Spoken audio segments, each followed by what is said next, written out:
نحمده ونستعينه ونستغفره ونؤمن به ونتوكل عليه ونعوذ بالله من شرور أنفسنا ومن سيئات أعمالنا من يهده الله فلا مضل له ومن يضلل فلا هادي له ونشهد أن لا إله إلا الله وحده لا شريك له ونشهد أن سيدنا ومولانا محمدا عبده ورسوله صلى الله تعالى عليه وعلى آله وأصحابه وبارك وسلم تسليما كثيرا كثيرا. أما بعد أعوذ بالله من الشيطان الرجيم. بسم الله الرحمن الرحيم. شهر رمضان الذي أنزل فيه القرآن هدى للناس وبينات من الهدى والفرقان. صدق الله مولانا العظيم. وقال النبي صلى الله عليه وسلم: إن الله يرفع بهذا الكتاب أقواما ويضع به آخرين. كما قال عليه الصلاة والسلام. دوستو بزرگو،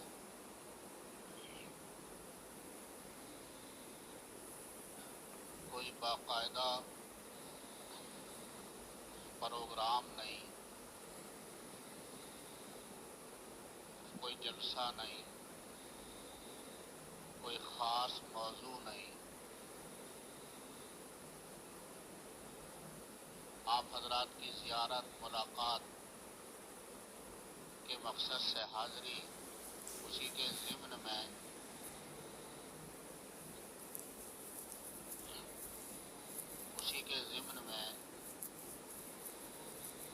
احباب نے یہ مختصر پروگرام رکھا.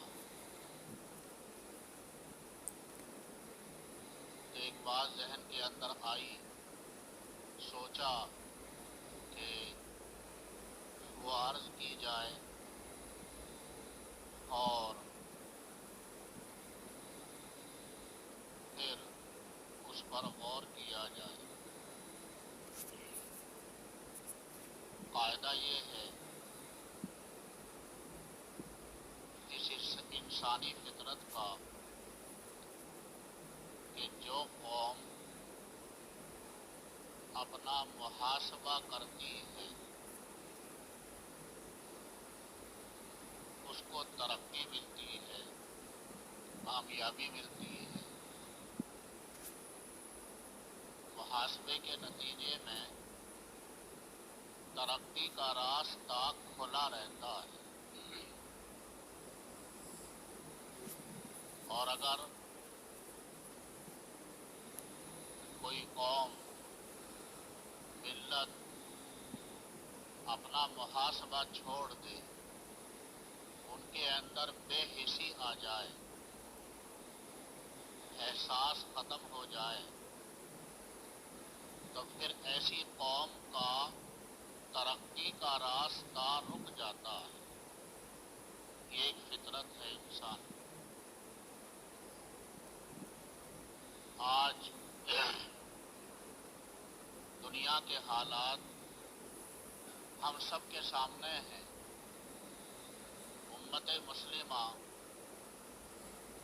جن حالات سے گزر رہی ہے، جن مراحل سے گزر رہی ہے، اور بالفاظ دیگر یوں کہا جا سکتا ہے کہ جن مصائب اور جن مشکلات سے گزر رہی ہے، دوچار ہو رہی ہے، اس کا شکوہ ہم سب کی زبان پر ہے. حالانکہ ہمارے پاس اللہ کی ایسی بڑی نعمت ہے اللہ نے وہ نعمت ہم کو عطا فرما رکھی ہے کہ اس میں اللہ نے ہمارے لیے کامیابی کا فیصلہ اور کامیابی کی بشارت سنا رکھی ہے۔ وہ ہے اللہ کی پاک کتاب قرآن کریم۔ جو حدیث میں نے سنائی آپ کو، یہ مسلم، صحیح مسلم کی حدیث ہے۔ حضرت عمر رضی اللہ تعالیٰ عنہ اس کے راوی ہیں۔ حضرت صلی اللہ علیہ وسلم نے ارشاد فرمایا، ان اللہ یرفع بہذا الکتاب اقواما ویضع بہ آخرین۔ اللہ تعالی شانہ اس کتاب یعنی قرآن کریم کے ذریعے سے بہت سے لوگوں کو بلند و بالا فرماتا ہے، کامیاب فرماتا ہے، انہیں ترقی عطا فرماتا ہے، انہیں چمکاتا ہے، اللہ انہیں روشن فرماتا ہے، اور اسی کتاب کے ذریعے سے اللہ بہت سے لوگوں کو ذلیل و خوار بھی فرما دیتا ہے۔ قرآن میں اللہ نے یہ صفت رکھی کہ اللہ اس کتاب کے ذریعے سے کامیابی عطا فرماتا ہے۔ تو ہمیں غور اس بات پر کرنا ہے کہ اللہ کی یہ نعمت ہمارے پاس موجود ہوتے ہوئے پھر آخر ہمیں کامیابی کیوں نہیں حاصل ہو رہی ہے، اور ہم کیوں پریشان ہیں۔ اور پریشانیاں تو آتی ہیں اس دنیا کے اندر، لیکن جسے کہا جاتا ہے کہ امت ذلیل و خوار ہو رہی ہے، پھر ایسا کیوں ہے؟ ہمیں اس سلسلے میں غور کرنا چاہیے، محاسبہ کرنا چاہیے اپنا۔ محاسبے کا مطلب ہوتا ہے کہ اپنے ہم بڑوں کے حالات کو دیکھیں اور ان کے جو صفات اعلیٰ ہیں، جن صفات کی بنا پر، جن احوال و افعال اور اخلاق و کردار کی بنا پر وہ بلند و بالا ہوئے، اللہ نے ان کا نام روشن فرمایا، دنیا ان کے قدموں کے اندر جھک گئی، تو آخر وہ ان کے کیا حالات تھے، کیا صفات تھی، اور ہمارے اندر وہ کیا کمی آ گئی، کیا کوتاہی ہمارے اندر آ گئی کہ جس کی بنا پر ہمیں وہ کامیابی حاصل نہیں ہو رہی ہے۔ اس کو کہا جاتا ہے محاسبہ۔ قرآن کریم کی ایک آیت میں نے پڑھی آپ کے سامنے، اس میں اللہ نے اس عظیم کتاب، عظیم نعمت قرآن کریم کی صفت بیان فرمائی، ہدی للناس۔ یہ کتاب لوگوں کے لیے ہدایت ہے۔ یہاں قرآن کریم کی ایک صفت خاصہ، اس کا کتاب ہدایت ہونا، اس کو بیان کیا گیا، تو یہاں عموم رکھا گیا ہے۔ حضرات مفسرین کے بیان کے مطابق یہاں عموم رکھا گیا اور یہ الفاظ استعمال کیے گئے، ہدی للناس، یہ کتاب تمام لوگوں کے لیے ہدایت ہے۔ یہاں مومنین کی قید نہیں لگائی، متقین کی قید نہیں لگائی۔ ایک جگہ فرمایا ہدی للمتقین، متقیوں کے لیے ہدایت ہے، چونکہ متقی اور ایمان والے اس سے ہدایت حاصل کرنا چاہتے ہیں، اس لحاظ سے فرمایا۔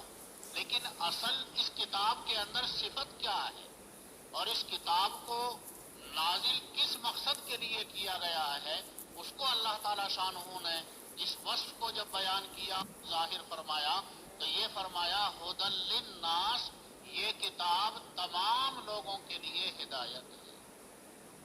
اب یہ الگ بات ہے کہ کوئی شخص اس سے فائدہ اٹھائے یا نہ اٹھائے، اس اللہ کی نعمت سے ہدایت حاصل کرے یا ہدایت حاصل نہ کرے، یہ الگ بات ہے، لیکن اصل کے اعتبار سے اللہ نے سب لوگوں کے لیے اس کتاب کو ہدایت بنا کر بھیجا ہے۔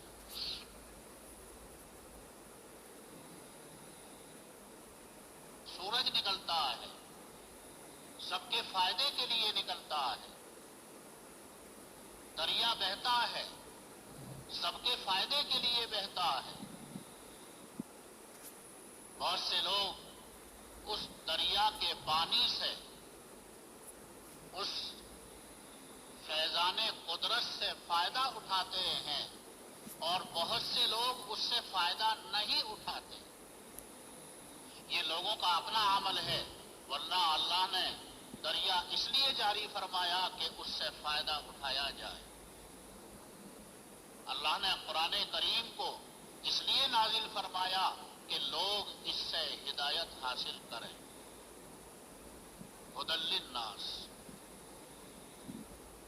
چنانچہ دوستو، ہدایت، قرآن کی ہدایت پھیلی اور ہدایت کا سلسلہ شروع ہوا. اس کا خلاصہ یہ ہے کہ اس قرآن کی برکت سے حضرات صحابہ کو ہدایت ملی، تابعین کو ہدایت ملی، تبع تابعین کو ہدایت ملی. ہر زمانے میں اس کتاب کے ذریعے سے ہدایت کا سلسلہ جاری رہا. کیسی ہدایت ملی؟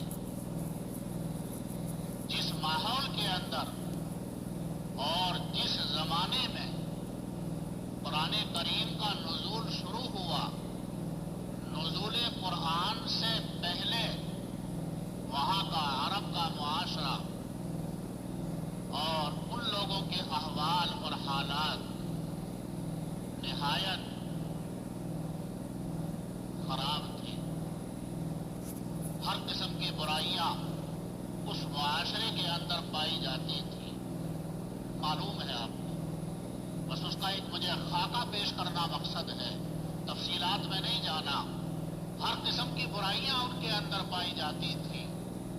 سرقہ، چوری، ڈاکہ، زنی، زنا، شراب خوری، قمار، جوا، ظلم، ناحق قتل، ایک دوسرے کے مال کو ہڑپ لینا وغیرہ. ہر قسم کی برائیاں اس معاشرے کے اندر پائی جاتی تھی. اپنے اعمال اور اپنے کردار کے اعتبار سے وہ معاشرہ برا معاشرہ شمار ہوتا تھا. وہ لوگ ان افعال کے اعتبار سے برے لوگ شمار ہوتے تھے. ایسے ماحول میں اور ایسے معاشرے کے اندر قرآن کریم کا نزول شروع ہوا اور قرآن کی ہدایت پھیلی. تو اس کا پھر نتیجہ کیا ہوا؟ اس کا نتیجہ یہ ہوا کہ یہی لوگ ابھی کچھ وقت پہلے جو اس زمانے کے برے لوگ شمار ہوتے تھے اور انتہائی سنگین معاصی اور جرائم کے اندر مبتلا تھے، جب قرآن سے انہوں نے ہدایت حاصل کی اور انہوں نے اپنا محاسبہ کیا، اپنے حالات کے بارے میں غور کیا، قرآن کی روشنی پھیلی، تو ان حضرات کے اندر ایسا انقلاب آیا، ایسی تبدیلی آئی، ان کی زندگیوں کا رخ ایسا پلٹا کہ اللہ نے پھر ان کے ایمان کی شہادت دی، ان کے ایمان کی شہادت دی، ان کے اعمال کی شہادت دی، ان کے اخلاق و کردار کی شہادت دی، ان کی عفت اور پاک دامنی کی اللہ نے شہادت دی. قرآن نے جب انہوں نے، ان حضرات نے قرآن کو اس مقصد کے لیے پڑھا اور سنا، تو قرآن نے ان کے ایمان کو ایسے مقام پر پہنچا دیا کہ اللہ تبارک و تعالی شانہ نے قیامت تک آنے والے تمام لوگوں کے لیے صحابہ کے ایمان کو نمونہ بنا دیا. اللہ کا پاک ارشاد ہے فَإِنْ آمَنُوا بِمِثْلِ مَا آمَنْتُمْ بِهِ فَقَدْ اهْتَدَوْا. لوگ اگر ایسا ایمان لے آئیں جیسا کہ تم ایمان لائے، تم سے مراد ہیں حضرات صحابہ. فَإِنْ آمَنُوا بِمِثْلِ مَا اگر ایسا ایمان لے آئیں جیسا تم یعنی صحابہ ایمان لائے ہو، فقد اہتدوا، تو لوگ ہدایت یافتہ ہو جائیں۔ کون لوگ؟ قیامت تک آنے والی انسانیت اور قیامت تک آنے والے لوگوں کے لیے فرمایا جا رہا ہے، نمونہ بتایا جا رہا ہے، ایک معیار بتایا جا رہا ہے، ایک کسوٹی بتائی جا رہی ہے ایمان کی۔ اپنے ایمان کو اگر تم اس کے اندر کمال پیدا کرنا چاہتے ہو، ایمان کے اعلیٰ مرتبے پر پہنچنا چاہتے ہو، تو کیسا ایمان اللہ کو مطلوب ہے؟ جیسا ایمان صحابہ کا تھا۔ حبب الیکم الایمان وزینہ فی قلوبکم وکرہ الیکم الکفر والفسوق والعصیان اولئک هم الراشدون۔ قرآن کی آیت بھری ہوئی ہے۔ انہوں نے قرآن سے ہدایت حاصل کی، انہوں نے قرآن کے ذریعے سے اپنی زندگی کو بدلنے کا ارادہ کیا تو اللہ نے ان کی زندگی میں تبدیلی پیدا فرما دی۔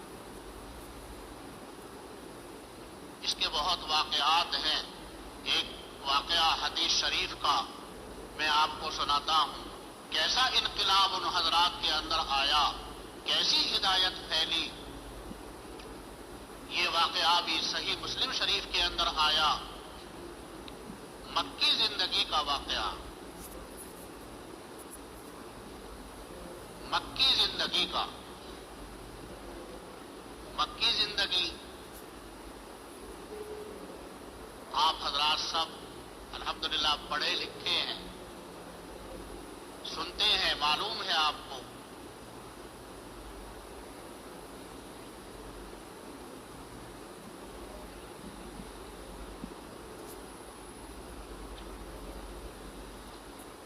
حضرت صلی اللہ علیہ وسلم نے توحید کی دعوت دی، اہل مکہ اور مکے سے باہر کے لوگ آپ کے مخالف ہو گئے۔ یہی لوگ جو آپ کے اس دعوت کا اعلان کرنے سے پہلے آپ کو صادق کہا کرتے تھے، امین کہا کرتے تھے، افضل اور برتر کہا کرتے تھے، یہی لوگ حضرت صلی اللہ علیہ وسلم کے اور چند اہل ایمان جو ایمان کی دعوت میں شامل ہو گئے تھے، ان کے مخالف ہو گئے۔ حضرت صلی اللہ علیہ وسلم پر مختلف باتیں کہی گئی، تبصرے کیے گئے۔ بعض نے کہا العیاذ باللہ حضور آپ علیہ السلام کے لیے کہ آپ علیہ السلام ساحر ہیں، جادوگر ہیں۔ کچھ نے کہا کہ آپ کاہن ہیں، نجومی ہیں۔ کچھ نے کہا کہ آپ شاعر ہیں، اور کچھ نے کہا العیاذ باللہ کہ آپ مجنون ہیں، پاگل ہیں۔ مکہ مکرمہ سے باہر کے رہنے والے ایک صاحب تھے، ان کا نام تھا ضماد۔ حدیث کے اندر قصہ آیا، ضماد کہتے ہیں کہ میں مکہ مکرمہ آیا تو میں نے یہاں اہل مکہ کی زبان سے سنا کہ یہاں ایک شخص ہیں، محمد ان کا نام ہے، اور انہیں جنون یعنی پاگل پن کی بیماری ہے، العیاذ باللہ۔ یہ ضماد خالی الذہن تھے اور یہ جنون کا ایک منتر جانا کرتے تھے۔ ایک منتر، کچھ کلمے، الفاظ کیے، ان کو یاد تھے۔ وہ الفاظ پڑھ کر یہ جھاڑ کرتے، دم کرتے، اس سے جنون ختم ہو جاتا۔ کہتے ہیں ضماد کہ میں مکہ مکرمہ آیا اور میں نے یہاں سنا کہ محمد صلی اللہ علیہ وسلم نام کے کوئی ہیں اور انہیں جنون کی بیماری ہے، تو میں نے یہ سوچا اپنے دل کے اندر کہ اگر وہ مجھے مل جائیں اور میں ان کے اوپر یہ منتر پڑھ کر دم کروں تو ہو سکتا ہے کہ ان کو شفا حاصل ہو جائے۔ کہتے ہیں کہ اتفاق یہ ہوا، ضماد کہتے ہیں کہ حضور اکرم صلی اللہ علیہ وسلم سے میری ملاقات ہو گئی۔ میں نے عرض کیا کہ جی مجھے جنون کا ایک منتر آتا ہے اور مجھے معلوم ہوا ہے کہ آپ کو اس بیماری کا کچھ اثر ہے، آپ کہیں تو وہ منتر میں آپ کے اوپر پڑھوں، ہو سکتا ہے اللہ آپ کو شفا دے دے۔ حضرت صلی اللہ علیہ وسلم سمجھ گئے کہ یہ اہل مکہ کی باتوں سے متاثر ہیں۔ آپ علیہ الصلوۃ والسلام نے پڑھا، ان الحمد للہ نحمده ونستعینه ونستغفره من يهده الله فلا مضل له ومن يضلل فلا هادي له واشهد ان لا اله الا الله وحده لا شريك له واشهد ان محمدا عبده ورسوله اما بعد۔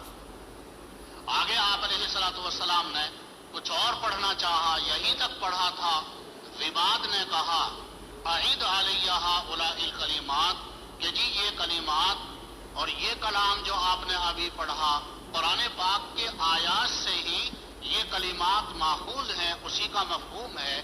تو کہا کہ یہ کلمات جو آپ نے ابھی پڑھے یہ ذرا مجھے دوبارہ سنائیے۔ کیوں کہا؟ اس لیے کہ ضماد نے جب یہ کلمات آقا صلی اللہ علیہ وسلم کی زبان سے سنے تو ضماد کے دل کی کایا پلٹنے لگی۔ پاک کلام، پاک نبی اور پاک نبی کی پاک زبان سے نکل رہا ہے تو وہ اثر کیسے نہیں کرے گا؟ کہا کہ جی یہ کلمات ایک مرتبہ آپ مجھے اور سنائیے۔ حضرت صلی اللہ علیہ وسلم نے پھر پڑھا، ان الحمد للہ نحمده ونستعینه ونستغفره من يهده الله فلا مضل له ومن يضلل فلا هادي له واشهد ان لا اله الا الله وحده لا شريك له واشهد ان محمدا عبده ورسوله اما بعد۔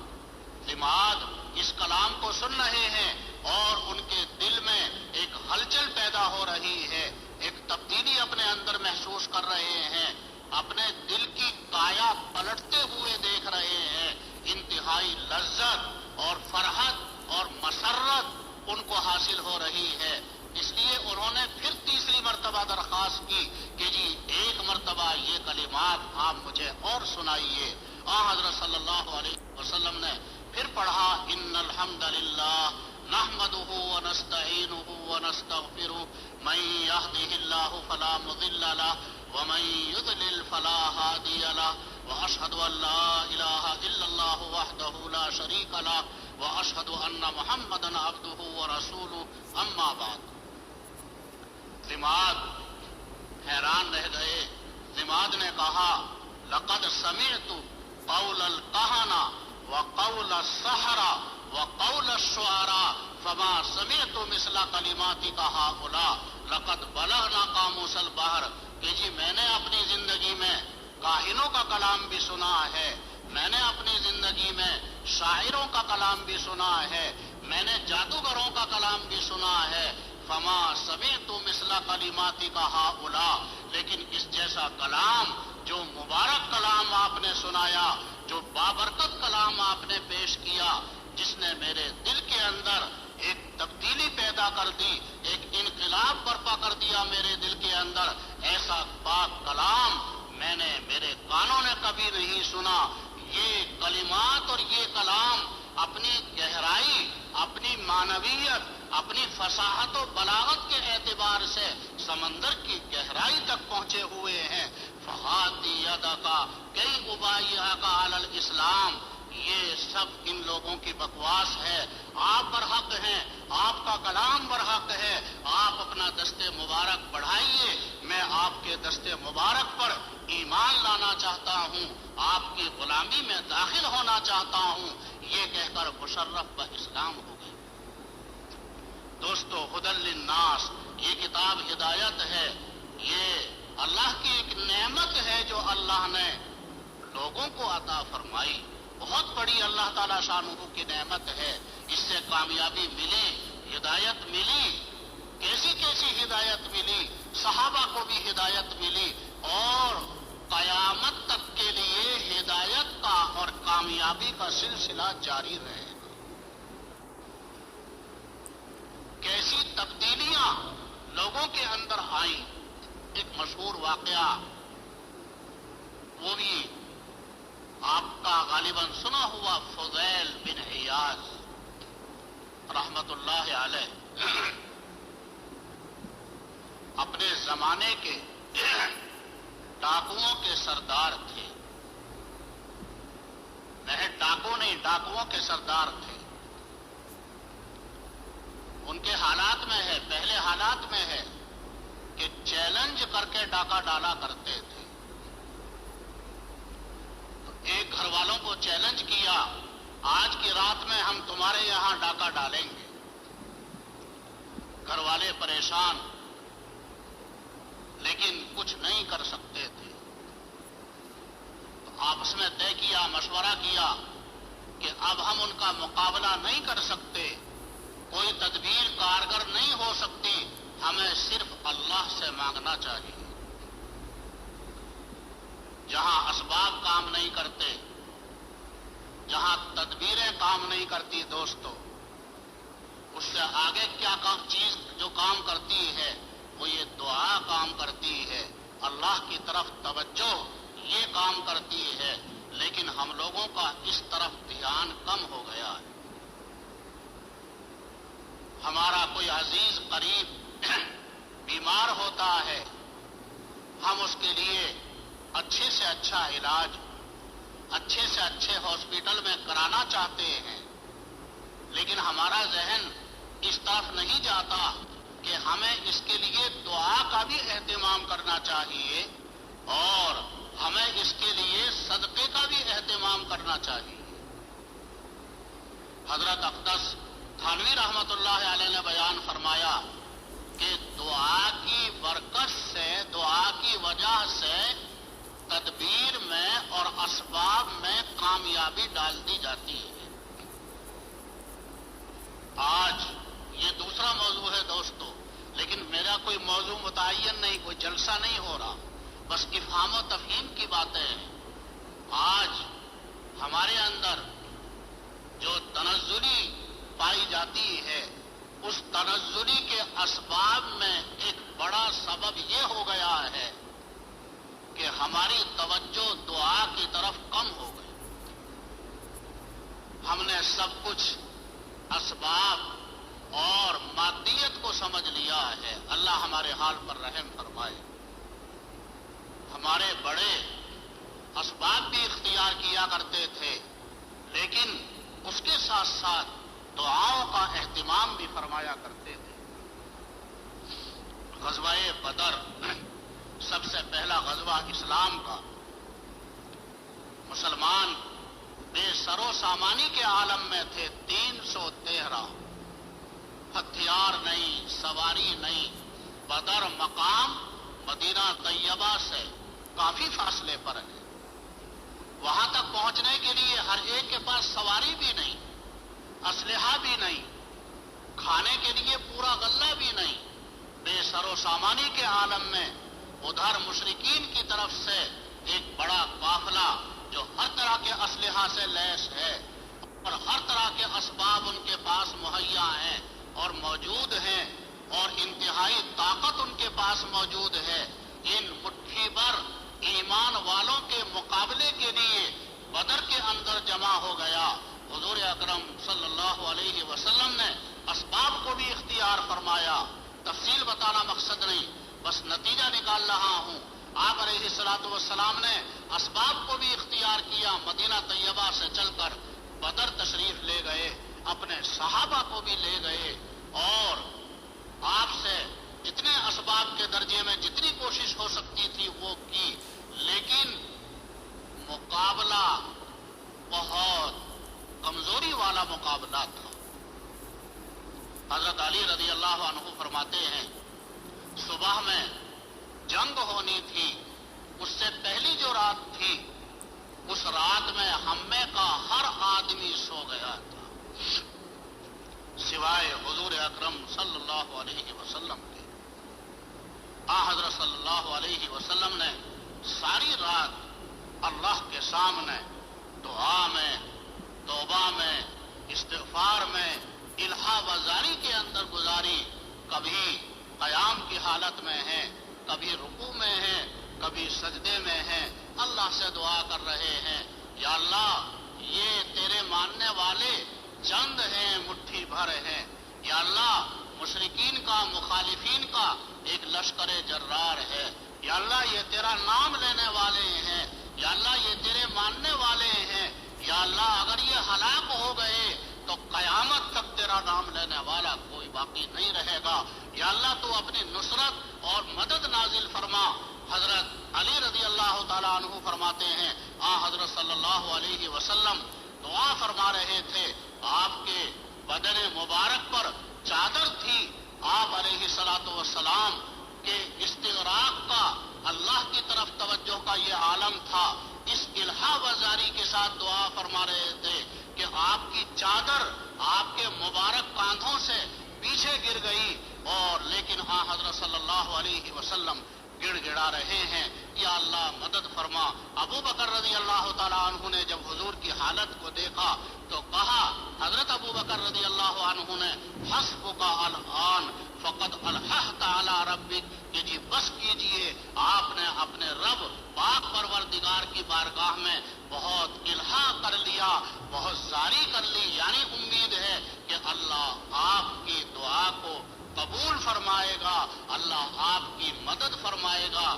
دوستو اللہ نے ایسی مدد فرمائی، ایسی مدد فرمائی کہ وہی جنگ الحمدللہ قیامت تک آنے والی امت اور اسلام کی ترقی کا ذریعہ ثابت ہوئی۔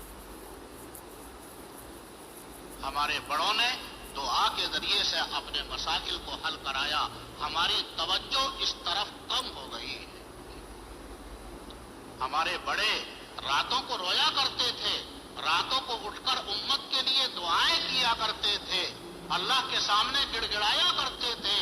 آج ہمارا حال اللہ حفاظت فرمائے، جرائم کی، معاصی کی، نافرمانیوں کی شرح بڑھتی جا رہی ہے اور اللہ کے سامنے رونے والوں کی تعداد کم ہوتی جا رہی ہے۔ تو بہرحال گھر والوں نے جب یہ دیکھا کہ فضیل بن عیاض نے چیلنج کیا ہے، ہم ان کا مقابلہ نہیں کر سکتے، تو یہ طے کیا کہ ہمیں اللہ سے مانگنا ہے، اللہ کا ذکر کرنا ہے، درود شریف پڑھنی ہے، قرآن پڑھنا ہے۔ اوپر کی منزل میں ان کی ایک بچی اور لڑکی قرآن پڑھنے کے لیے بیٹھ گئی۔ فضیل بن عیاض اپنے گروہ کے ساتھ آئے، اوپر پہنچے تو وہاں ٹھہر گئے۔ حملہ کرنے سے پہلے اور ڈاکے کا عمل شروع کرنے سے پہلے جب قرآن کی آیات کی آواز انہوں نے سنی تو ٹھہر گئے۔ بچی کی زبان پر یہ آیت تھی، الم یانی للذین آمنوا ان تخشع قلوبہم لذکر اللہ۔ اللہ فرماتا ہے کیا لوگوں کے لیے ابھی وہ وقت نہیں آیا کہ اللہ کے کلام کو سن کر ان کے دل پسیج جائیں، ان کے دل نرم پڑ جائیں، ان کے دل لرز جائیں؟ کیا ایمان والوں کے لیے ابھی وہ وقت نہیں آیا ہے؟ فضیل بن عیاض نے جب یہ آیت کریمہ سنی اور ان کے کانوں کے اندر یہ آیت کریمہ پہنچی تو فوراً ان کے دل پر ایک چوٹ لگی اور وہی کھڑے ہو گئے اور اللہ کی بارگاہ میں ہاتھ اٹھائے، بلا ربی قد آن، اے میرے رب، اے میرے پروردگار، میرے لیے وہ وقت آ گیا، تیرا پاک کلام سن کر میرا دل نرم پڑ گیا، تیرا پاک کلام سن کر میرا دل پسیج گیا۔ یا اللہ میں اپنے تمام گناہوں سے توبہ کرتا ہوں، یا اللہ میرے گناہوں کو معاف فرما، میری حالت کو درست فرما۔ ایسی سچی پکی توبہ کی ایسی سچی پکی توبہ کی اور اللہ کی طرف اس طرح سے متوجہ ہوئے کہ ولی اللہ بنے. ڈاکوؤں کے سردار تھے لیکن جب اپنی حالت کو بدلا تو پھر اولیاء اللہ کے سردار بن گئے. ہم لوگوں کا جو سلسلہ چشتیہ ہے اس کا جو شجرہ ہے اس میں باقاعدہ فضیل بن ایاز کا نام آتا ہے، یعنی اولیاء اللہ کے سرداروں میں فضیل بن ایاز کا نام آتا ہے. دوستو، تو لوگوں نے اس قرآن سے اپنی حالتوں کو بدلا ہے. ایک آیت سن کر ان کی زندگی بدل گئی. اللہ ہمارے حال پر رحم فرمائے. سارا قرآن پڑھ کر اور سن کر بھی ہمارے دل پر اثر نہیں ہوتا. مجھے عرض کرنا یہ ہے، اپنا محاسبہ کرنا ہے. اللہ کی یہ بہت بڑی نعمت قرآن ہمارے پاس موجود ہے، کامیابی کا ذریعہ ہمارے پاس موجود ہے. اس قرآن نے لوگوں کی زندگیوں کو بدلا ہے. اس قرآن کی برکت سے اللہ نے ان کو کامیاب فرمایا. کامیابی نے ان کے قدم چومے. اس وقت کی سپر پاور طاقتیں فارس اور روم، جن کو چیلنج کرنے والا کوئی نہیں تھا، صحابہ رضی اللہ عنہم نے اور ان کے بعد والے حضرات نے یہ طے کیا کہ ہمیں جو کامیابی ملے گی وہ اس قرآن کی برکت سے ملے گی. اس کو مضبوطی کے ساتھ لے کر اپنا انہوں نے مقتدا بنایا قرآن کو. اس کو اپنے لیے انہوں نے مشعل راہ بنایا. اللہ نے ایسی کامیابی عطا فرمائی کہ فارس اور روم کی طاقتوں کو اللہ تعالی شانہ نے جھکا دیا، ان کی دولت کو صحابہ کے قدموں کے اندر ڈال دیا. ایسی کامیابی کا ذریعہ دوستو ہمارے پاس بھی موجود ہے اور انشاءاللہ قیامت تک یہ ذریعہ ہمارے پاس موجود رہے گا. لیکن فرق کیا ہو رہا ہے؟ فرق یہ ہو رہا ہے کہ ہم قرآن پڑھتے ہیں، ترجمہ بھی سنتے ہیں، خود بھی پڑھتے ہیں، تفسیر بھی سنتے ہیں، لیکن ہم اپنے آپ کو بدلنے کا ارادہ نہیں کرتے. اللہ نے اپنی عادت بتائی، قرآن کریم کے اندر ہے، ان اللہ لا یغیر ما بقوم حتی یغیروا ما بانفسہم. اللہ کسی قوم کے حالات کو اس وقت تک نہیں بدلتا جب تک کہ وہ اپنے حالات کو بدلنا نہ چاہیں. جب تک آدمی ارادہ نہیں کرے گا، اپنا محاسبہ نہیں کرے گا، اپنے آپ کو بدلنا نہیں چاہے گا اور ان کے اندر بے حسی آ جائے گی، احساس ختم ہو جائے گا، اللہ ایسی قوم کے حالات کو نہیں بدلا کرتا. اللہ امت کے حال پر رحم فرمائے. ورنہ دوستو بڑوں کے زندگیوں میں انقلاب آیا ہے. ایک اور مختصر واقعہ سنا کر میں اپنی بات کا نتیجہ نکال کر بات کو ختم کرتا ہوں. ہمارے اکابر کو اللہ نے کمال درجے کا اخلاص عطا فرمایا. ان کے اخلاص کی برکت سے اللہ نے ان سے ہدایت کا کام لیا. ہمارے اکابر میں حضرت علامہ انور شاہ کشمیری رحمت اللہ علیہ، جو علم کا پہاڑ تھے اور عمل کا بھی پہاڑ تھے. اللہ نے کمال درجے کا حافظہ آپ کو عطا فرمایا تھا. ان کے علم ظاہری کا بھی فیضان، ان کے علوم باطنیہ کا بھی فیضان سارے عالم کے اندر پہنچا. دارالعلوم دیوبند میں چھٹی ہوئی، یہ تقسیم ہند سے پہلے کی بات ہے. تو حضرت علامہ انور شاہ کشمیری رحمت اللہ علیہ تشریف لے گئے لاہور پاکستان. وہاں حضرت کی مجلس ہوا کرتی تھی. مجلس میں بہت سے لوگ آتے، ہر قسم کے لوگ آتے، علمی باتیں بھی ہوتی، روحانی باتیں بھی ہوتی.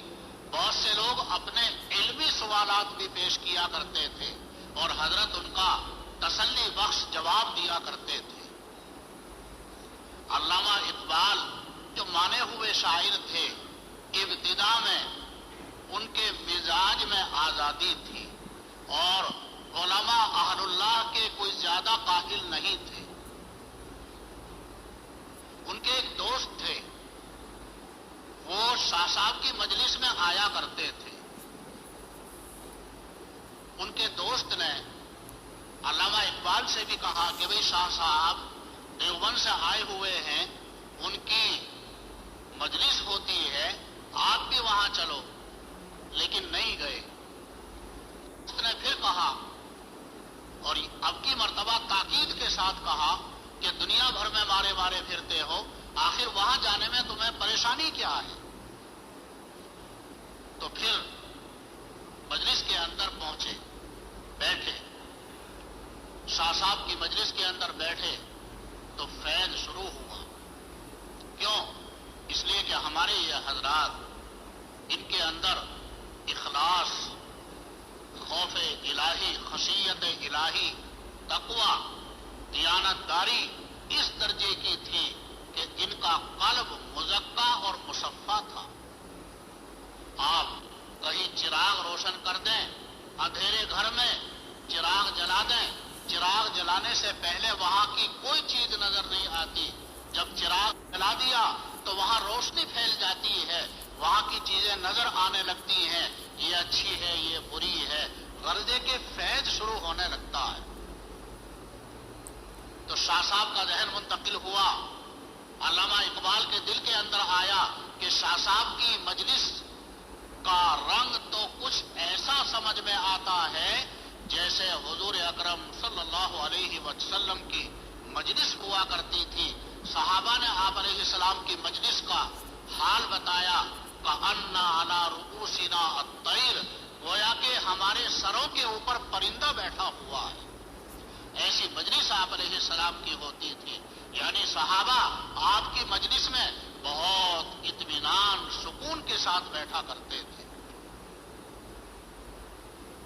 پھر شاہ صاحب نے مجلس کا حال دیکھا، لوگوں نے کو دیکھا، کوئی کچھ معلوم کر رہا ہے، کوئی کچھ معلوم کر رہا ہے، تو شاہ صاحب نے بھی ایک سوال، علامہ اقبال نے بھی شاہ صاحب سے ایک سوال کیا کہ حضرت زمان کیا ہے، مکان کیا ہے؟ حضرت شاہ صاحب نے اس کا جواب دیا۔ اس پر علامہ اقبال نے کہا کہ حضرت نیوٹن نے تو اس بارے میں ایسا لکھا ہے۔ شاہ صاحب نے فرمایا کہ نیوٹن نے جو کچھ لکھا ہے وہ اپنے پاس سے نہیں لکھا، بلکہ علامہ عراقی کا ایک رسالہ ہے اس موضوع پر، وہاں سے مضمون لے کر انہوں نے لکھا ہے۔ اب علامہ اقبال حیران رہ گئے کہ حضرت تو بہت دور کی باتیں بتا رہے ہیں۔ تو علامہ اقبال نے معلوم کیا کہ حضرت کون ہے علامہ عراقی، کیا ہے ان کا رسالہ۔ حضرت شاہ صاحب نے کچھ تعارف کرایا علامہ عراقی اور بتایا کہ وہ رسالہ میرے پاس دیوبند میں موجود ہے۔ بہرحال شاہ صاحب مانوس ہونا شروع ہو گئے اور مجلس میں آنے لگے، آتے رہے۔ جب حضرت شاہ صاحب رحمۃ اللہ علیہ نے دیکھا کہ اب علامہ اقبال حضرت سے مانوس ہو گئے ہیں، تو حضرت شاہ صاحب نے علامہ اقبال کو کہا کہ ڈاکٹر صاحب میں ابھی آپ سے خوش نہیں، کیونکہ وہ جماعت احمدیہ یعنی غلام احمد قادیانی کی جماعت سے جڑے ہوئے تھے۔ اس طرف اشارہ کیا حضرت شاہ صاحب نے کہ میں آپ سے خوش نہیں ہوں۔ علامہ اقبال وہاں سے اٹھے اور اس جماعت سے انہوں نے استعفیٰ دیا، توبہ کی، اور پھر حضرت کی مجلس کے اندر آئے اور حضرت سے آ کر کہا کہ حضرت جو کانٹا آپ کو کھٹکتا تھا اسے نکال کر آ گیا۔ تو حضرت شاہ صاحب نے علامہ اقبال کے قلب کی طرف توجہ کی، تو حضرت علامہ اقبال نے اپنے قلب میں ایک عجیب تبدیلی، ایک عجیب کیفیت انہوں نے محسوس کی، ایسی روشنی اور ایسے انوارات انہوں نے محسوس کیے کہ اس سے پہلے ان کا قلب اس کیفیت سے آشنا تھا تو بھڑک اٹھے۔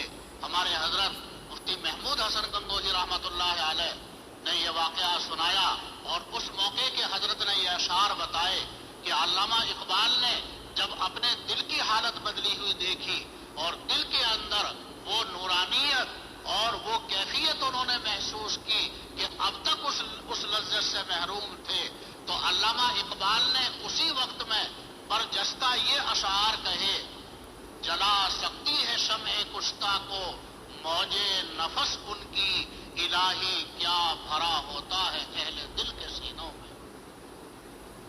جلا سکتی ہے شمع کشتہ کو موج نفس ان کی، الہی کیا بھرا ہوتا ہے اہل دل کے سینوں میں۔ نہ پوچھ ان خرقہ پوشوں کو ارادت ہو تو دیکھ ان کو، ید بیضا لیے بیٹھے ہیں آستینوں میں۔ آگے کہا تمنا درد دل کی ہے تو کر خدمت فقیروں کی، نہیں ملتا یہ گوہر بادشاہوں کے خزینوں میں۔ اس کے بعد سے علامہ اقبال کی زندگی میں تبدیلی آ گئی۔ ہمارے حضرت فرماتے تھے کہ علامہ اقبال کے اشعار کا پھر رخ بعد میں بدل گیا۔ خاص طور پر حضور اکرم صلی اللہ علیہ وسلم کی محبت ان کے دل کے اندر عشق کے درجے میں پیدا ہو گئی۔ چنانچہ انہوں نے فارسی کی ایک رباعی کہی ہے علامہ اقبال نے، جس سے اندازہ ہوتا ہے کہ آن حضرت صلی اللہ علیہ وسلم کی محبت اور عشق کس درجے کا حاصل ہو گیا تھا۔ انہوں نے کہا اللہ کی بارگاہ میں عرض کرتے ہوئے، دعا کرتے ہوئے: تو غنی از ہر دو عالم من فقیر، روز محشر عذر ہائے من پذیر۔ یا اللہ تو بے نیاز ہے، میں محتاج ہوں اور فقیر ہوں، یا اللہ قیامت کے دن میرے گناہوں کو معاف فرما دینا۔ دوستو، مسئلہ یہی ہو رہا ہے، ہمیں بھی، میرا مقصد کوئی واقعات میں سنانا نہیں، ہمیں اپنا اور امت کے بارے میں محاسبہ کرنا چاہیے۔ مسئلہ یہی ہو رہا ہے کہ ہمیں اپنی غلطیوں کا احساس ختم ہو گیا، اللہ کی شان بے نیازی کا خوف ہمارے دل کے اندر نہیں رہا۔ اللہ رحمان ہے، رحیم ہے، غفور ہے، لیکن اللہ الصمد، اللہ بے نیاز بھی تو ہے۔ حضور اکرم صلی اللہ علیہ وسلم سے اللہ نے وعدہ فرما لیا تھا وما کان اللہ لیعذبہم وانت فیہم، آپ کے ہوتے ہوئے اللہ عذاب نازل نہیں فرمائے گا۔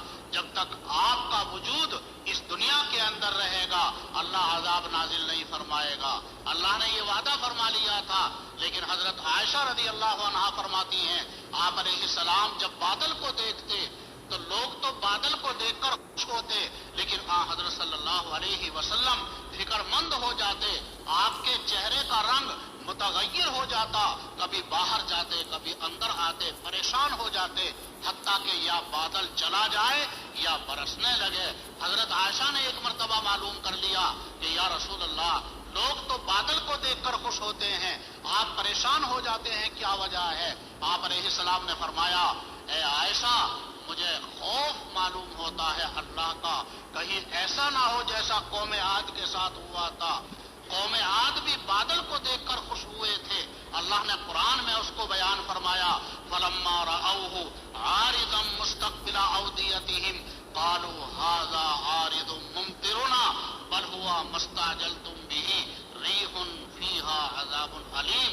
انہوں نے بھی بادل کو آتا ہوا دیکھا تھا اور کہا تھا یہ بادل ہمیں بارش برسائے گا، لیکن وہی بادل ان کی ہلاکت اور بربادی کا سامان بنا۔ کون کہہ رہے ہیں دوستو؟ اللہ کے نبی۔ اللہ نے وعدہ فرما لیا وما کان اللہ لیعذبہم وانت فیہم، آپ کے ہوتے ہوئے اللہ عذاب نازل نہیں فرمائے گا، پھر آپ فکر مند کیوں ہو رہے ہیں؟ آپ پریشان کیوں ہو رہے ہیں؟ کہیں یہ بادل ہلاکت کا ذریعہ نہ بن جائے، اس میں سے عذاب نہ آ جائے، یہ سوال پیدا ہوتا ہے۔ وعدہ تو اللہ نے فرما لیا، آپ جب تک رہیں گے، آپ کی برکت سے آپ رحمت للعالمین ہیں، ساری کائنات کے لیے آپ کو رحمت بنا کر بھیجا گیا ہے، آپ عذاب نہیں آئے گا، پھر آپ کیوں پریشان ہو رہے ہیں؟ پریشان اس لیے ہو رہے ہیں، بے شک اللہ نے وعدہ فرمایا ہے، لیکن جب نظر جاتی ہے اللہ کی شان بے نیازی پر تو انبیاء اور اولیاء بھی لرزنے لگتے ہیں دوستو۔ اللہ الصمد۔ مجھے عرض کرنا یہ ہے دوستو، لیکن ہم نہیں لرز رہے ہیں، حالات ہمیں متنبہ کر رہے ہیں، حالات ایک سے ایک حالات، فتنے مصائب کی گویا کہ ایک لڑی ہے، ایک دانہ گرتا ہے وہ ابھی نیچے زمین پر نہیں پہنچتا، دوسرا دانہ گرنے لگتا ہے، حالات کی، مصائب کی، آفات و بلیات کا ایک تانتا بندھا ہوا ہے، یہ حالات ہمیں جھنجھوڑ رہے ہیں، متنبہ کر رہے ہیں، اللہ کی شان بے نیاز ہے۔ آج یہ بیماری اور یہ وبا کرونا جس کو کہا جاتا ہے، بہت سے لوگ تو اب تو زیادہ تر شروع میں تو یہ کہتے تھے کہ یہ صرف ایک پروپیگنڈا ہے، لیکن بہرحال جب اس کے نقصانات بھی سامنے آئے تو پھر بہرحال پروپیگنڈا محض پروپیگنڈا تو نہیں کہا جا سکتا، ایک اللہ حفاظت فرمائے وبا کی بہرحال شکل ہے۔ یہ الگ بات ہے کہ سیاسی لوگ اپنے غلط مقاصد کے لیے اس کو استعمال کر رہے ہیں، لیکن بہرحال وبا ہونے سے انکار نہیں کیا جا سکتا۔ یہ حالات ہیں، سب کچھ ہے، میں اس میں یہ بتانا چاہتا ہوں اللہ کی شان بے نیازی۔ ایک ہمارے دوست ہیں، بڑے بزرگ ہیں انگلینڈ میں،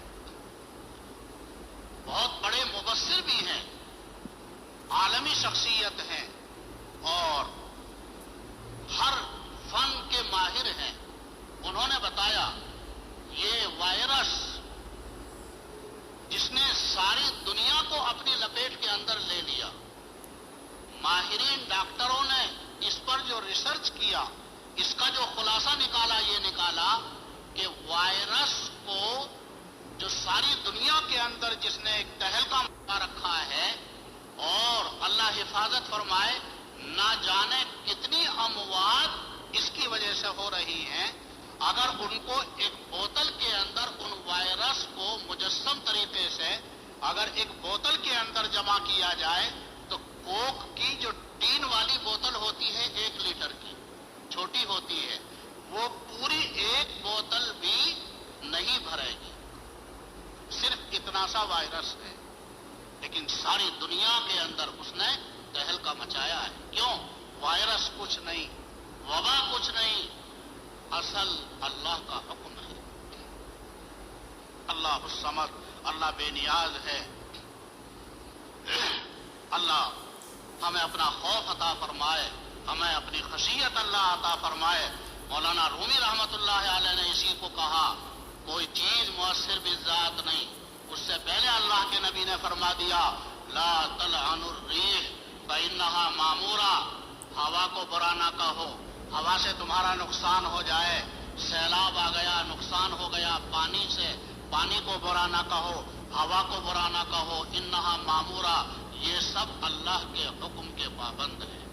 مولانا رومی نے اس کی وضاحت فرمائی، خاک و بادو آب و آتش گفتہ اند، با ہماتو مردہ باحق زندہ اند، آگ، مٹی، پانی اور ہوا یہ ہمارے اور تمہارے اعتبار سے بے حس ہیں، ہم انہیں مردہ اور بے حس سمجھتے ہیں، آگ، مٹی، پانی اور ہوا، لیکن فرمایا اللہ کے حکم کے سامنے سب زندہ ہیں، جیسا حکم ہوتا ہے ویسا یہ عمل کرتے ہیں، کچھ وائرس نہیں، کچھ نہیں ہے، لیکن سب اللہ کے حکم کے تابع ہے، ہر چیز اللہ کے حکم کے تابع ہے۔ ساری دنیا کو معمولی سے وائرس نے ہلا کے رکھ دیا، لیکن ہمیں سمجھ نہیں آ رہی ہے، اللہ کی شان بے نیازی پر ہماری نظر نہیں ہے۔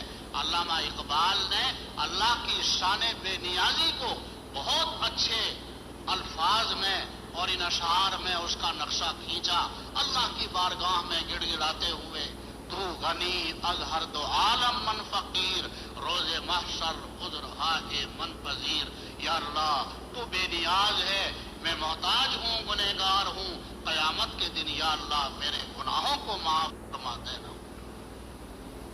لیک گر بینی حسابم ناگزیر، از نگاہ مصطفیٰ پنہا بگیر. لیکن یا اللہ اگر تو میرے گناہوں کا حساب لینا ہی چاہے تو حضور اکرم صلی اللہ علیہ وسلم کی نگاہوں سے پوشیدہ رکھ کے یا اللہ میرے گناہوں کا حساب لینا. کہیں حضور کے سامنے میری رسوائی نہ ہو کہ میرا یہ امتی اتنے بڑے گناہوں کا بوجھ اپنے سر پر لایا ہے. حضور کے سامنے رسوائی سے یا اللہ میری حفاظت فرما لینا. دوستو انقلاب آیا ہے، زندگیاں بدلی ہیں اور قرآن کی ہدایت پھیلی ہے. یہ نعمت ہمارے پاس اللہ کی موجود ہے. ان اللہ یرفع بہذا الکتاب اقواما. اللہ نے اس کتاب سے ہماری کامیابی کو جوڑا ہے. ایمان والے کی ترقی اور کامیابی کو دنیا اور آخرت کی اللہ نے جوڑا ہے، وہ قرآن کریم سے جوڑا ہے. ہمارے بڑوں نے اس قرآن سے اپنی زندگیوں کو بدلا ہے، لیکن ہماری زندگیوں میں کوئی تبدیلی نہیں آ رہی ہے. یہ سب حالات آئے، یہ سب حالات آ رہے ہیں اور ابھی تانتا بندھا ہوا ہے. ابھی اللہ حفاظت فرمائے انتہا نظر نہیں آ رہی ہے. لیکن آپ غور کریں کیا ہمارے اندر کیا تبدیلی آئی. ہم نے جو غور کیا ہے اور جو عالمی مشاہدات ہیں سب کے سامنے ہیں، خاص طور پر امت مسلمہ کا حال یہ ہے کہ ان حالات سے کوئی سبق نہیں لیا. ہمارے گھروں میں لڑائی جھگڑے فتنے، میاں بیوی کی لڑائی، بھائی بھائی کی لڑائی اور بہن بہن کی لڑائی، آپس کے اختلافات اس کرونا اور لاک ڈاؤن کے زمانے میں اور بڑھ گئے. رپورٹیں یہ آئی ہیں، اخبارات آپ دیکھیے، حالات سنیے، نتیجہ نکالیے. جن حضرات کی عالمی حالات پر نظر ہے انہوں نے خلاصہ یہ بتایا ہے کہ امت کے حالات ان حالات میں اور اس لاک ڈاؤن کے زمانے میں اور زیادہ خراب ہو گئے. اللہ حفاظت فرمائے. ان 2 سالوں میں طلاق کے جس قدر واقعات پیش آئے ہیں اس سے پہلے اتنے واقعات پیش نہیں آئے. ان 2 سالوں میں ہمارے بچوں کے اندر جتنا فتنہ آیا ہے، ہمارے بچوں کے اخلاق اور اعمال میں جس قدر گراوٹ آئی ہے، خرابی آئی ہے، اتنی خرابی اس سے پہلے نہیں آئی. اس کا مطلب یہ ہوا کہ ہم محاسبہ کرنے کے لیے تیار نہیں، ہم اپنے حالات کو بدلنے کے لیے تیار نہیں. اللہ کا خوف ہمارے دل کے اندر نہیں ہے، اللہ کی خشیت ہمارے دل کے اندر نہیں ہے، اللہ کی شان بے نیازی کا تصور، اس کا استحضار ہمارے دل کے اندر نہیں ہے. اللہ ہمیں سمجھ عطا فرمائے.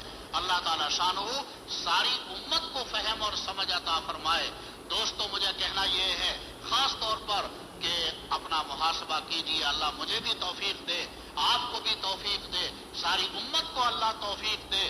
آپس کے اختلافات کو ختم کرو.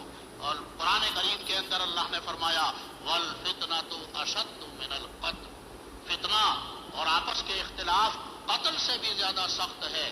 ہمارے اکابر میں حضرت شیخ الہند رحمت اللہ علیہ جو مالٹا کی جیل میں ایک عرصے تک رہ کر آئے، تو حضرت جب آئے ہیں وہاں سے رہا ہو کر دیوبند کے اندر حضرت کے استقبال میں جلسہ ہوا اور اس میں حضرت کا بیان ہوا، تو حضرت نے اس میں ایک بہت اہم بات ارشاد فرمائی اور حضرت نے یہ فرمایا کہ ہم نے مالٹا جیل کی تنہائیوں میں رہ کر غور کیا کہ آخر امت ناکامی میں کیوں جا رہی ہے اور تنزلی کے اندر کیوں مبتلا ہو رہی ہے، امت ذلیل اور خوار کیوں ہو رہی ہے.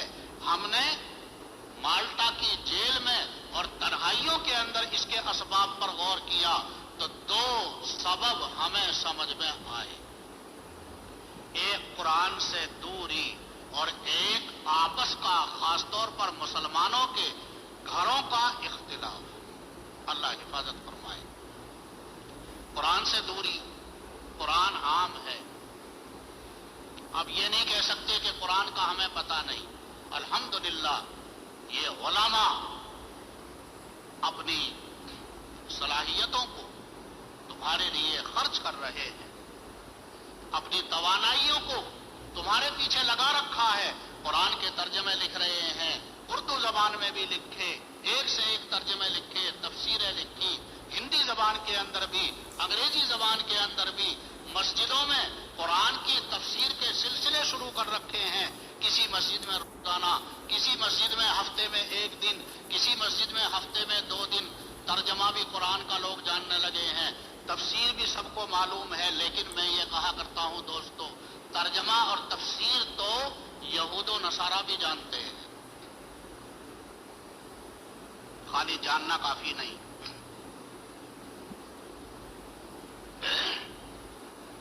ایک جلیل القدر صحابی ہیں زیاد بن لبید رضی اللہ عنہ.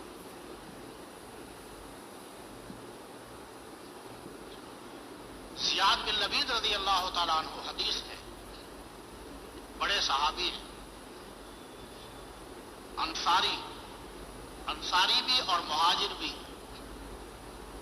ایک چیستہ بھی ہے یہ علمی لطیفہ، اس کو تو یہاں بتانے کی ضرورت نہیں. بہرحال وہ کہتے ہیں کہ حضور اکرم صلی اللہ علیہ وسلم نے ذکر النبی صلی اللہ علیہ وسلم شیئا، آپ علیہ السلام نے ایک خوفناک چیز کا تذکرہ فرمایا. ہم ڈر گئے کہ معلوم نہیں کیا بات پیش آئے گی. آپ علیہ السلام نے فرمایا ذاک عند ذہاب العلم او کما قال، فرمایا کہ یہ خوفناک حالات پیش آئیں گے جبکہ علم ختم ہو جائے گا.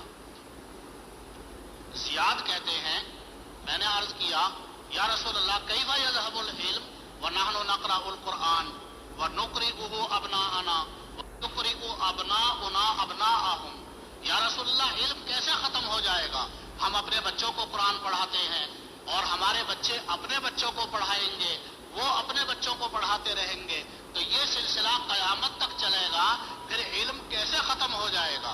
آپ علیہ الصلوۃ والسلام نے فرمایا ثقلت کا امک زیاد ان کنت لا اراک من افقہ رجل بالمدینہ.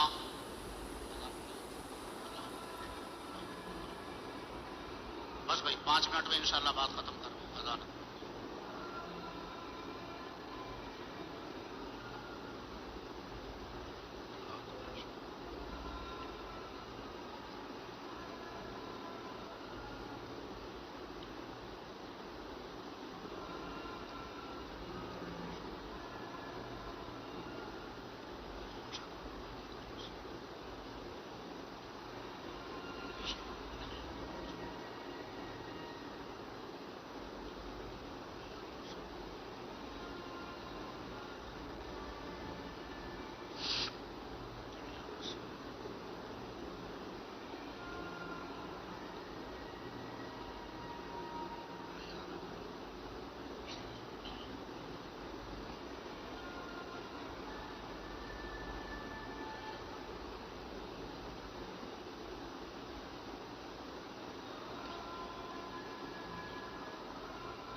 آپ علیہ الصلوۃ والسلام نے حضرت زیاد کو فرمایا کہ اے زیاد تیری ماں تجھے گم کرے، یعنی تمہارے اوپر تعجب ہے. عربی زبان کا محاورہ ہے، جب مخاطب اور سامنے والا آدمی نادانی کی بات کرے تو تعجب کے طور پہ بولا جاتا ہے، تمہارے حال پر تعجب ہے. ان کنت لا اراک من افقہ رجل بالمدینہ، میں تو تمہیں مدینے کے بڑے عقل مندوں میں سمجھا کرتا تھا. اولیس هذه اليهود والنصارى يقرؤون التوراة والانجیل ولا يعملون بشيء مما فيهما، کیا یہ یہود و نصارہ اپنی کتاب توریت اور انجیل کو نہیں پڑھتے؟ تم کہہ رہے ہو علم کیسے ختم ہو جائے گا؟ ہم قرآن پڑھتے ہیں، اپنے بچوں کو پڑھاتے رہیں گے. یہ یہود و نصارہ بھی تو توریت اور انجیل کو پڑھتے اور پڑھاتے ہیں، لیکن یہ اپنی کتاب کے تقاضے پر عمل نہیں کرتے، اس لیے ان کا علم ختم ہو گیا. میری امت بھی اگر قرآن کے تقاضے پر نہیں چلے گی تو علم ختم مانا جائے. محض جاننا کافی نہیں، ترجمہ سن لینا کافی نہیں، تفسیر سن لینا کافی نہیں. ان علماء کی قدر کیجئے دوستو. یہ میں ایک بے لوث اور صرف ایک مخلصانہ بات آپ کو بتا رہا ہوں. ان علماء کی قدر کیجئے. آگے آنے والا زمانہ بہت نازک ہمیں نظر آ رہا ہے. اللہ حفاظت فرمائے. ایسی پالیسیاں وضع ہو رہی ہیں اور ایسے منصوبے بنائے جا رہے ہیں کہ ہمیں آگے علم کی راہ میں مشکلات نظر آ رہی ہیں. یہ علماء، یہ ائمہ اور یہ دین کے خدام ایک بہت بڑی نعمت ہے. حضرت صلی اللہ علیہ وسلم نے ارشاد فرمایا، یاتی علی الناس زمان الصابر فیہ علی دینہ کالقابض علی الجمر. ایسا زمانہ آ جائے گا دین پر قائم رہنا ایسا مشکل ہو جائے گا جیسے ہاتھ میں انگارہ لینا مشکل ہو جاتا ہے. آقا صلی اللہ علیہ وسلم نے پیش گوئی فرما دی. اللہ حفاظت فرمائے. ہمیں لگتا تھا کہ وہ حالات ابھی دور ہیں، لیکن ہماری جو کوتاہ نظر ہے اس کے اعتبار سے حالات کا رخ کچھ اسی طرف جاتا ہوا نظر آتا ہے. اس لیے موقع غنیمت ہے. فائدہ اٹھائیے، قدر کیجئے، ان علماء سے جڑیے، اولیاء اللہ سے جڑیے، دعوت و تبلیغ کے کام سے جڑیے اور اپنے بچوں کی بھی فکر کیجئے. گھروں کے اختلافات کو ختم کرو. میں کہا کرتا ہوں کہ ہمارے گھروں میں جو اختلافات رونما ہو رہے ہیں اس کی کوئی بنیادی وجہ نہیں ہوتی. کبھی اختلاف ہوتا ہے بھائی ایک زمین جائیداد کے اوپر جھگڑا ہے، اس کا کیس چل رہا ہے، مقدمہ چل رہا ہے، اس کی وجہ سے اختلاف ہے. بھائی ایک معقول کوئی بنیاد ہے، اگرچہ اس کا بھی حل ہے، لیکن عام گھروں میں جو اختلافات ہیں ایسی کوئی بنیاد نہیں. کیوں اختلافات؟ بھائی تو نے ایسا کیوں کر دیا، تو نے ایسا کیوں کہہ دیا. ذرا سی مزاج کے خلاف بات پیش آئی اور لڑائیاں شروع ہو گئی. شوہر بیوی کی لڑائی، باپ بیٹا کی لڑائی، بھائی بھائی کی لڑائی. ان لڑائیوں نے ہمارے گھر کی برکتوں کو ختم کر دیا. اختلاف ذات البین ہی الحالقہ، حدیث میں ہے آپس کا اختلاف مونڈ دینے والا ہے. مونڈ دینے والا یعنی دنیا کی برکت کو، کاروبار کی برکت کو بھی ختم کر دیتا ہے. ایسا نہیں، کاروبار کی بے برکتی کی شکایت عام ہے. اس کے اسباب میں جانا چاہیے، گہرائی میں جانا چاہیے. کیا وجوہ ہیں عام طور پر کاروبار میں برکت نہ ہونے کی اور تدبیروں میں کامیابی نہ ملنے کے سبب ہوتے ہیں دوستو. ایک سبب ہوتا ہے آپس کا اختلاف اور بد اخلاقی. حدیث کے اندر فرمایا گیا، حضرت صلی اللہ علیہ وسلم نے ارشاد فرمایا کہ یہ غصہ اور بد اخلاقی بے برکتی لاتی ہے. اور دوسری چیز ہے ہمارے اوپر جو حقوق ہیں ان کو ادا نہ کرنا. یہ فکر پیدا ہوتی ہی نہیں. یہ فکر تو ہر ایک کو ہوتی ہے کہ میرا فلاں پر حق ہے، وہ حق ادا نہیں کرتا. یہ فکر نہیں ہوتی، اپنا محاسبہ نہیں کرتے میرے اوپر بھی کسی کا حق ہے یا نہیں، مجھے وہ حق ادا کرنا چاہیے. یہ بات ذہن کے اندر نہیں آتی. ان اختلافات نے ہماری برکتوں کو ختم کر دیا، ہمارے سکون کو ختم کر دیا. ہماری زندگی کا قرار اور سکون ان اختلافات کی وجہ سے دوستو برباد ہو گیا. ان اختلافات کو ختم کرو اور اپنے بچوں کی فکر کرو، ان کے مستقبل کی فکر کرو. اس کی کچھ تفصیلات اور بتانی تھی لیکن اب وقت میں گنجائش نہیں. دوستو اللہ اسی پر عمل کی توفیق دے، مجھے بھی توفیق دے.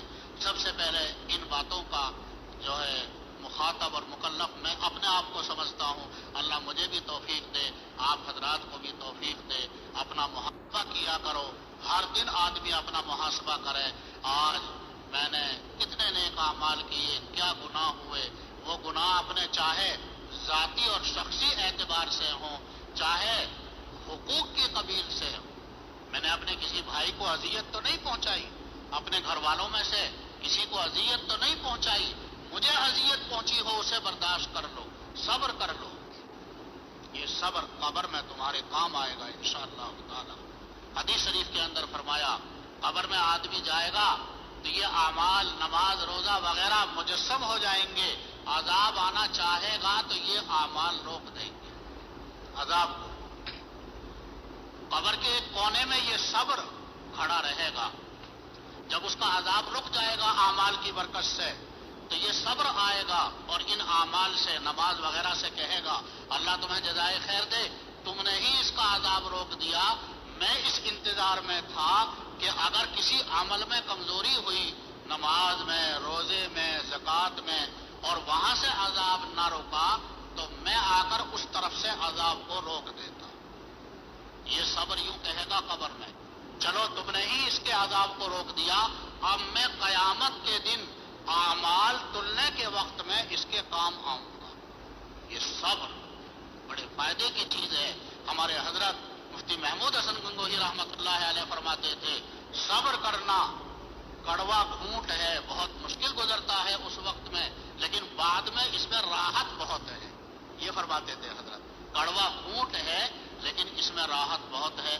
دوستو اسی پر میں اپنی بات کو مکمل کرتا ہوں، اپنے اختلافات کو ہم ختم کریں، اپنے علماء سے جڑیں، ان سے فیض اٹھائیے اور ان سے فائدہ اٹھائیے، قرآن پڑھو، ترجمہ سنو، تفسیر سنو، لیکن نیت کرو کہ اس کی برکت سے ہماری زندگی میں تبدیلی آ جائے، اور اپنے بچوں کے ایمان کی فکر کرو، ان کی تعلیم کی فکر کرو، ان کے اخلاق کی فکر کرو، تو انشاءاللہ کامیابی ہمارے قدم چومے گی۔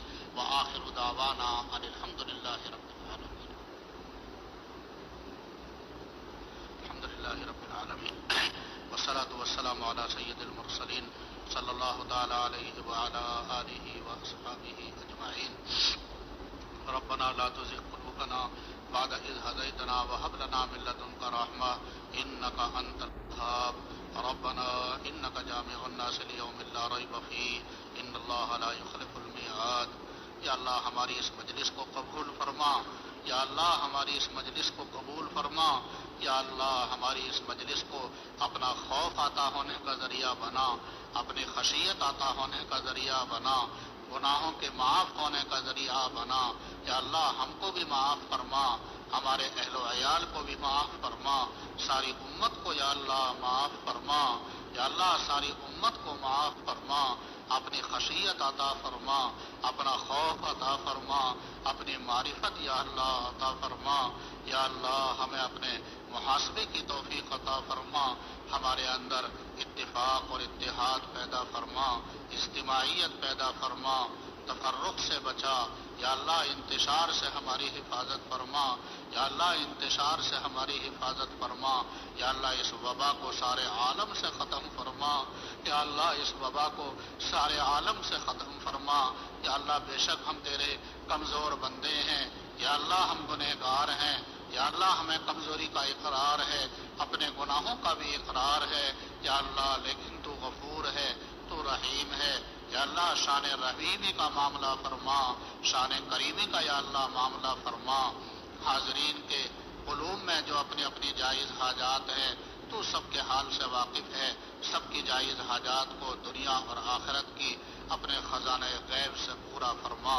اللہم انا نسألک من خیر ما سألک منہ نبیک و حبیبک سیدنا محمد صلی اللہ علیہ وسلم ونعوذ بک من شر ما استعاذ منہ نبیک و حبیبک سیدنا محمد صلی اللہ علیہ وسلم وانت المستعان وعلیک البلاغ ولا حول ولا قوة الا باللہ العلی العظیم۔